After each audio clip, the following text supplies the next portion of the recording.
Hello বন্ধুরা, আজকের recipe উচ্ছে। এই উচ্ছে দিয়ে আমি একটা দারুণ জিনিস তৈরি করব। আমার এজেড ব্লগসের সকল বন্ধুকে জানাই অনেক স্বাগত ও ভালোবাসা। যে সমস্ত জিনিসগুলো নিয়েছিলাম সেগুলো আমি দেখিয়ে দিলাম। এরপর কড়াইয়ের মধ্যে আমি তেল গরম করতে দিয়ে বড়িটাকে আমি হালকা করে ভেজে দেব। বড়িটা খুব বেশি ভাজার প্রয়োজন নেই।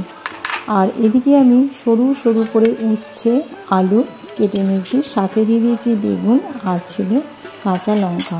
তোমরা চাইলে শুকনো লঙ্কাও দিতে পারো, তবে আমি খুব শুকনো লঙ্কা পছন্দ করি না বলে শুকনো লঙ্কাটা দিইনি। বড়িটা আমি দেখতেই পাচ্ছ লাল করে বেশ ভেজে নিয়েছি।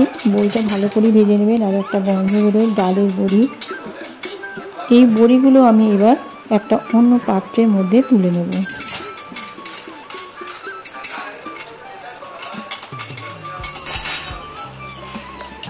বড়ি তুলে নিয়ে ওই তেলের মধ্যে দিয়ে দিলাম অল্প পরিমাণে 5 ফোড়ন। এরপর আমি যে ঝিরিঝিরি করে উচ্ছেগুলো কেটে রেখেছিলাম ওই উচ্ছেগুলো বেশ ভালো করে ভেজে নেব। এটা ভাতের সাথে ভীষণ ভালো লাগে খেতে। রেসিপিটা তোমরা বাড়িতে বানিয়ে একবার দেখতে পারবে, অবশ্যই ভালো লাগবে। আর ভিডিওটা পুরোটা দেখার জন্য অনুরোধ থাকলো, যারা এখনও সাবস্ক্রাইব করনি তারা আমার চ্যানেলটিকে অবশ্যই সাবস্ক্রাইব করে দিয়ে পাশে থেকো। উচ্ছে আমার ভাজা হয়ে গেছে। এরপর আমি দিয়ে দিলাম আলু আর বেগুন। আলু আর বেগুনগুলো একসাথে অল্প একটু নেড়ে নেব। এরপর এর মধ্যে দিয়ে দিচ্ছি অল্প পরিমাণে প্রয়োজন মতো হলুদ আর প্রয়োজন মতো অল্প একটু নুন।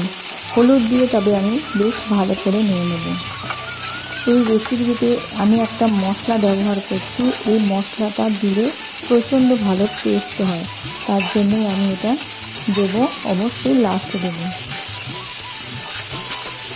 কীভাবে বানাচ্ছি পুরো ভিডিওটা দেখতে থাকো।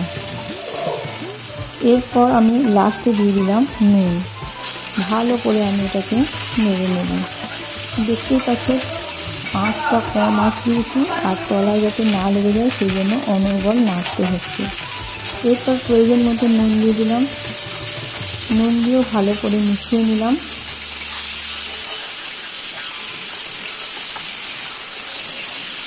ভাজা ভাজা হয়ে গেছে সব কিছু। এরপর পরিমাণ মতো আমি দিয়ে দেবো একটু জল। জলটা তোমরা চাইলে ঠান্ডা দিতে পারো বা গরম দিলে বেশি ভালো হয়।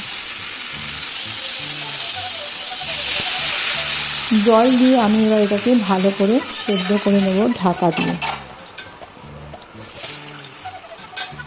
ঢাকা দেওয়ার প্রায় 7 মিনিট পরে ফিরে এসে দেখলাম আমার রান্নাটা পুরো ভালো করে রেডি হয়ে গেছে।